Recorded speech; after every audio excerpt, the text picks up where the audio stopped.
Don't look behind you. I wasn't looking for anything creepy. I just needed money. Finals were coming, rent was due, and my part-time campus job barely covered ramen. So when I saw the ad, babysitter needed, 1 infant, evenings only, great pay. I applied instantly. The house was massive, old 3 stories tall, tucked between trees in the historic district. When I arrived, a man and woman in their 40s greeted me. They introduced themselves as the Halsteads. "We're so glad you're here," the woman said with a tight smile. "We haven't been out in months." They led me through the house to the nursery. The baby, Oliver, slept in a pristine crib, barely moving under a pale blue blanket. "He's a quiet baby," Mr. Halstead said. "You shouldn't need to check on him." "Oh," I laughed, "I don't mind rocking him if he wakes." Mrs. Halstead's voice sharpened. "He sleeps alone?"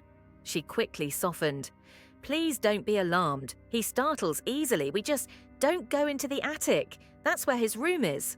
"Wait. The attic? Why not just move the crib?" They exchanged a look.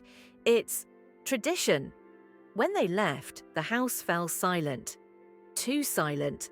By 9 p.m., I had read half a textbook and was dozing on the couch when I heard it. A baby crying, softly, distorted, almost like it was underwater. I hurried upstairs.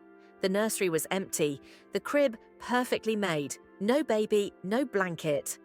I panicked. I searched every room, nothing. Then I heard the crying again, from above, from the attic. I found the door at the end of the hall, padlocked, but a rusty key hung on a hook nearby.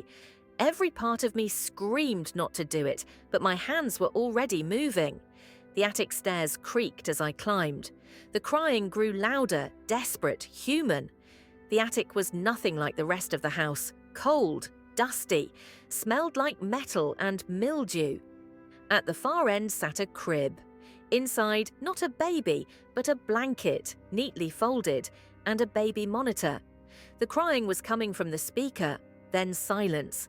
I turned around. A woman stood at the top of the stairs, not Mrs. Halstead. This woman was younger, pale. Her dress was soaked, like she'd been underwater. "You're not supposed to be here," she said, voice calm. I was looking for the baby."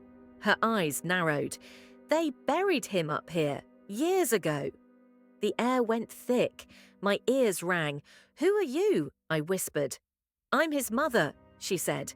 Then she screamed. It wasn't human. It sounded like a broken siren. I bolted down the stairs and slammed the attic door shut.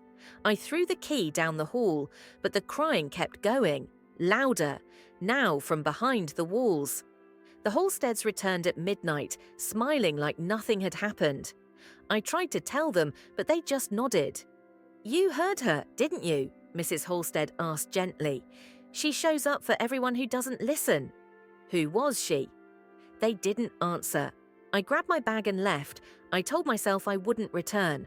But 2 weeks later, another ad appeared. Same text, same pay, same house, different name. I reported the listing. It disappeared. But every now and then, around 3 a.m., I get a call from a number with no ID. When I answer, I hear the sound of an infant crying, soft, muffled, and then a woman's voice. "He still sleeps alone,"